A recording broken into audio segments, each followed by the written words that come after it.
what people say to me is the fact that what you've done through your life as far as playing and the commitment and passion to the music.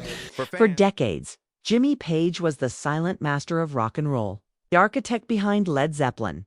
He was a guitar sorcerer, shrouded in mystique, a man who let the music do all the talking. While his bandmates were making headlines, Page stayed behind the curtain, crafting the sound that would define a generation. He was seen as private, diplomatic, even above the petty drama of the rock scene. But what if that quiet wasn't diplomacy? What if it was a pressure cooker, hiding decades of professional rivalry and artistic disagreements? That's the story. A sensational headline wants you to believe. At 81, Jimmy Page finally reveals 6 guitarists he hated most. It's a claim that promises to blow the lid off rock history, exposing tales of jealousy, stolen credit, and bitter feuds between legends. But before we dive into the names lighting up the internet, we have to ask the most important question: is any of it true? The hard reality is that as of late 2025, there isn't a single credible interview, public record, or official statement from Jimmy Page or his team that confirms any kind of hate list. The juicy quotes and personal insults you read online, they appear to be completely fabricated with no basis in any reputable biography. So, what are we really looking at today? We're exploring the myth of these rivalries.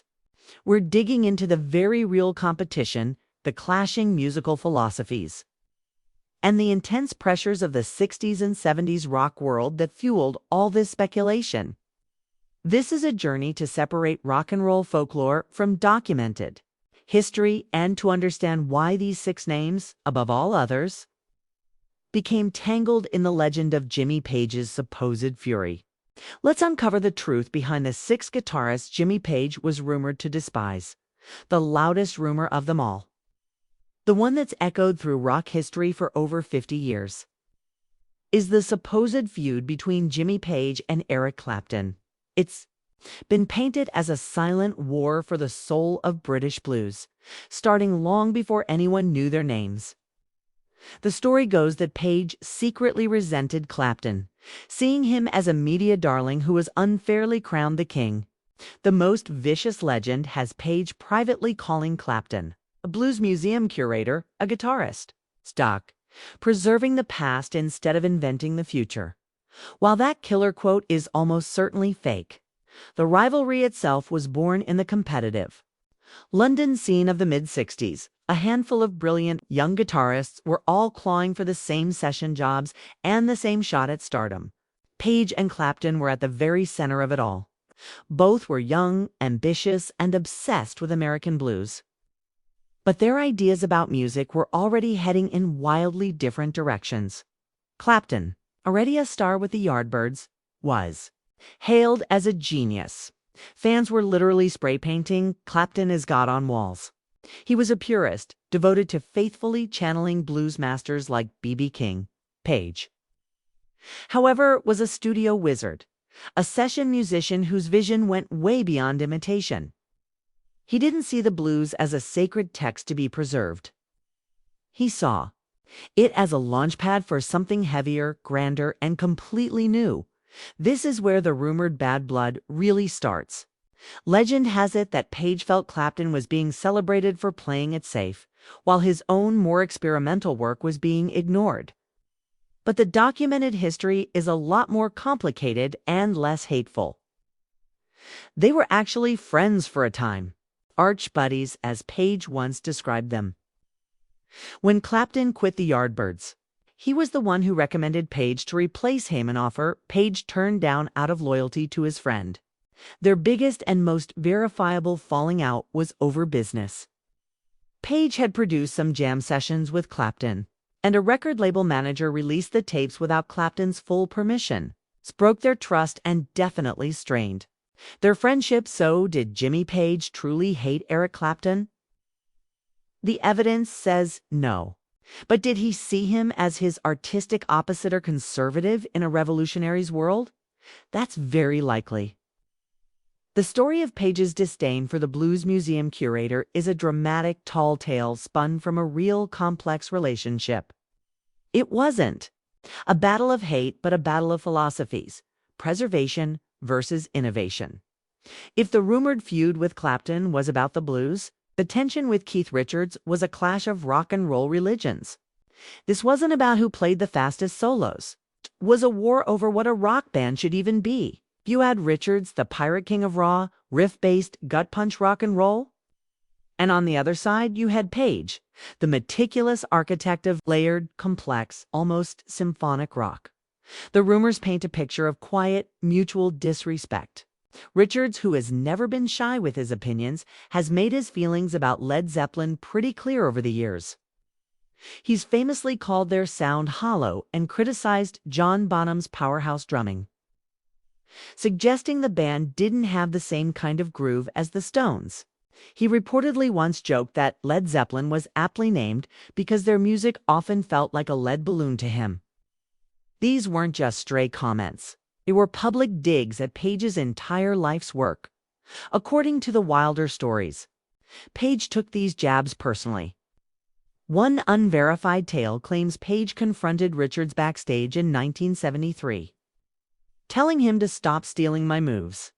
Another unsubstantiated myth from 1975 has Richards refusing to shake Page's hand at a show, muttering something about not shaking hands with thieves. A supposed jab at Zeppelin's use of old blues standards. While these face-offs are probably just rock and roll fan fiction, the artistic friction was real. Page recalled in a 1977 interview that Richards once gave him some friendly advice. "You ought to get another guitarist. You're rapidly becoming known as the most overworked guitarist in the business." Page said he found it quite amusing, but it perfectly captures their different worldviews. To Richard, Zeppelin's sound was too big for four guys to pull off live a design flaw. To Page, that four-piece chemistry was everything. The relationship seems to be one of mutual respect filtered through intense rivalry.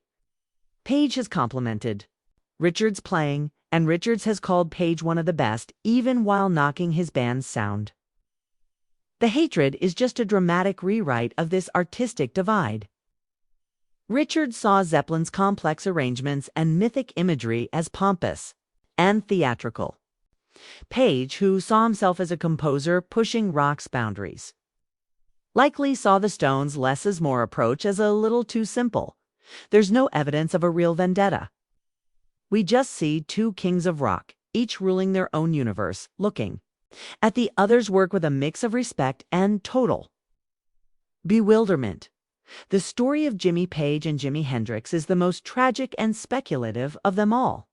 It's a narrative built on the ghost of what could have been, and a jealousy that supposedly haunted Page long after Hendrix's death in 1970. The legend claims that Hendrix's arrival in London in 1966 was a massive blow to Page's ego, and that he privately dismissed Hendrix's legacy as overrated theater. You have to picture the scene. Page had worked for years to become London's top session guitarist. Then, Hendrix shows up out of nowhere, a psychedelic hurricane who completely rewired the electric guitar in a matter of weeks. His talent was so huge, it reportedly left guys like Clapton and Jeff Beck feeling insecure. The rumor mill suggests Page was just about to launch Led Zeppelin, felt completely overshadowed. But when you look at what Page has actually said, this story of hatred just falls apart. Over and over for decades, Jimmy Page has talked about Jimi Hendrix with nothing but the highest praise. In a 1975 Rolling Stone interview, he put it simply, "We've lost the best guitarist any of us ever had, and that was Hendrix." He consistently called Hendrix a massive innovator who was so far ahead of anybody else. The truth is, they barely even met. Page once told the story of the one time they were in the same room at a club in New York. He said Hendrix was totally out of it and that they couldn't really interact. Page expressed deep regret that he never got to talk with him or see him play live. After Hendrix died, Led Zeppelin even paid tribute to him at their shows. So where did this myth come from? It's just human nature to imagine a rivalry between the two reigning kings of the electric guitar. Both Page and Hendrix were pushing the instrument into a new dimension.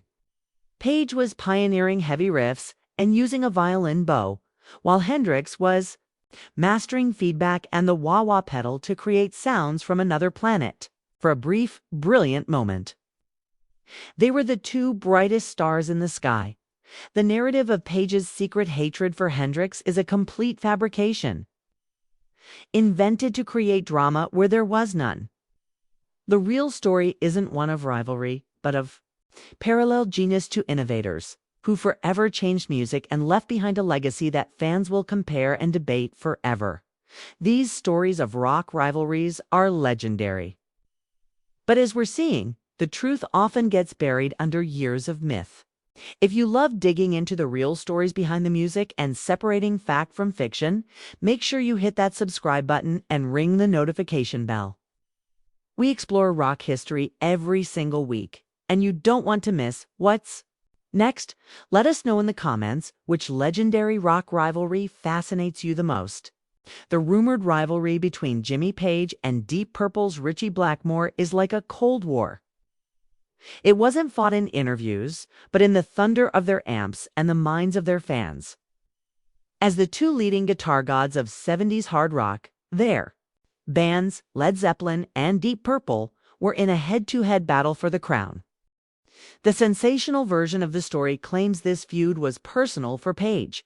One popular but completely unproven story claims that Page was at a studio when Blackmore walked in, and Page immediately walked out, supposedly muttering, "I don't have time for costume parties." It was a supposed jab at Blackmore's medieval-inspired stage gear, which was very different from Page's own dark, mystical vibe. Another tall tale has Page telling musicians that Blackmore confuses volume with passion. While those quotes are great drama, they're almost certainly fake. The real tension came from their parallel careers. Throughout the 70s, Zeppelin and Deep Purple were two of the biggest bands on earth. Fans and critics were always debating who was the true king of the heavy riff. Was it Page, with blues-drenched grooves like Whole Lotta Love? Or was it Blackmore, with the razor-sharp classical-inspired riff from Smoke on the Water? This constant comparison is the real source of the feud. Publicly, both men were pretty diplomatic. Though Blackmore was known for his blunt confidence, once saying he could mop the floor with most guitar players. Page, on the other hand, rarely said anything about Blackmore at all, a silence some took as a dismissal. However, during a talk at Oxford University, Page acknowledged Blackmore's incredible skill, even suggesting his classical training might give him an edge live. This points to professional respect, not personal hatred. What we're left with is a rivalry, mostly cooked up by fans and the press. They were two giants on similar paths, leading the two biggest hard rock bands in the world. They almost never toured together, which only added to the mystique. The so-called hatred seems to be just an exaggeration of a natural, unspoken competition between two masters. It was a rivalry of styles, Page's earthy, mystical groove versus Blackmore's fiery, neoclassical showmanship. The rumored feud between Jimmy Page and Swedish guitar shredder Yngwie Malmsteen isn't just a clash of people, but of entire eras. It pits the bluesy, emotional feel of 70s classic rock against the lightning-fast technical perfection of 80s neoclassical metal. The story paints a picture of mutual contempt, with each guitarist dismissing the other's entire contribution to music. The legend goes that Jimmy Page once saw Malmsteen play at a guitar show and walked out in disgust, supposedly calling it soulless scale practice. The story then has Malmsteen firing back in interviews, allegedly calling Led Zeppelin's music sloppy and dismissing Page's legendary feel as just an excuse for not being able to play cleanly. But when you separate the myths from the facts, a completely different story emerges. Far from hating Page, Yngwie Malmsteen has repeatedly said he's a huge admirer. In one interview, Malmsteen listed Page as one of the 10 guitarists who impressed him most, praising him for his big-picture approach to songwriting. He's raved about Zeppelin songs like Immigrant Song and in 2021, he was even spotted playing a replica of Jimmy Page's iconic Dragon, Telecaster. So, where did the idea of a bitter feud come from? It was born from the massive difference in their playing styles. Page was the master of mood and texture, where every note, perfect or not, served the song. Malmsteen, on the other hand, was a technical tidal wave, bringing a level of speed and precision to rock that no one had ever heard before. For a new generation, his disciplined virtuosity was the new standard. It's possible that Page, as part of the old guard, wasn't a huge fan of the shred era's focus on speed over feel. But the idea of a personal feud with Malmsteen seems to be totally fictional. The supposed antagonist, Malmsteen, is actually a fan. This isn't a story of a bitter clash, but a fascinating look at how the definition of a guitar god can change from one generation to the next, beyond specific guitarists. The myth of Jimmy Page's grievances grows to include whole bands. These rumored feuds weren't personal, but philosophical. They were about Page supposedly disliking the direction rock music was heading. Bands like Black Sabbath, Jethro Tull, and The Who often pop up in these tales. The most shocking rumor involves Black Sabbath. The story goes that even though both bands were pioneers of heavy metal, Page secretly thought Sabbath was crude and simplistic. A totally unverified anecdote claims Page heard Sabbath in the studio and told the producer, "They're not musicians. They're a racket." In reality, there is zero credible evidence this ever happened. The rumor was likely started by fans and critics who wanted to draw a hard line between Zeppelin's more varied, folk and blues-infused rock and Sabbath's darker, heavier sound. Jethro Tull is another supposed target. Here the legend claims Page hated the band's use of the flute, feeling it made rock music soft and betrayed its raw power. Again, there are no credible quotes from Page to back this up. It likely comes from the bigger debate in the 70s between hard rock and the more complex style of progressive rock. The Who also make the list, with the rumored tension being about their famous on-stage destruction of instruments. Page, who treated his guitars like sacred tools, supposedly saw this as the ultimate disrespect. One story claims that after a show, Page commented that some people think making noise and breaking things equals making music. While he never actually said this, it reflects a believable difference in their philosophies. These stories, as juicy as they are, all suffer from the same problem: a total lack of proof. Jimmy Page has almost always stayed silent, rarely criticizing his peers in public. The idea that he was a silent judge condemning anyone who didn't follow his musical path makes for a great story, but it's just a myth. These rumored feuds say more about the fan tribes of the 1970s than they do about Jimmy Page. So, after digging through decades of rumor and rock folklore, it's clear that the explosive headline at 81, Jimmy Page finally reveals 6 guitarists he hated most, is a complete myth. There is no hate list.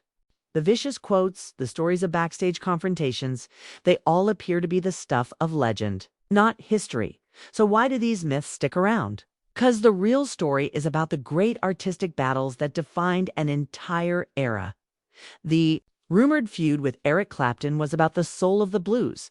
Should it be preserved or reinvented? The tension with Keith Richards was a war between raw simplicity and layered complexity. The silent war with Ritchie Blackmore was a product of two kings fighting for the same hard rock throne. And the generational clashes with Jimi Hendrix and Yngwie Malmsteen show how the very definition of a guitar god was always changing.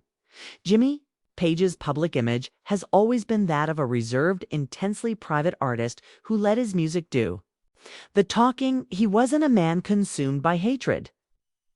He was a perfectionist who held himself and his art to an incredibly high standard. That perfectionism was likely twisted into these dramatic tales of scorn and rivalry. These legendary feuds aren't really stories of hate. They're epic chapters in the evolution of rock and roll. They're about fierce competition, clashing philosophies, and the immense pressure of creating something new in the brightest spotlight imaginable.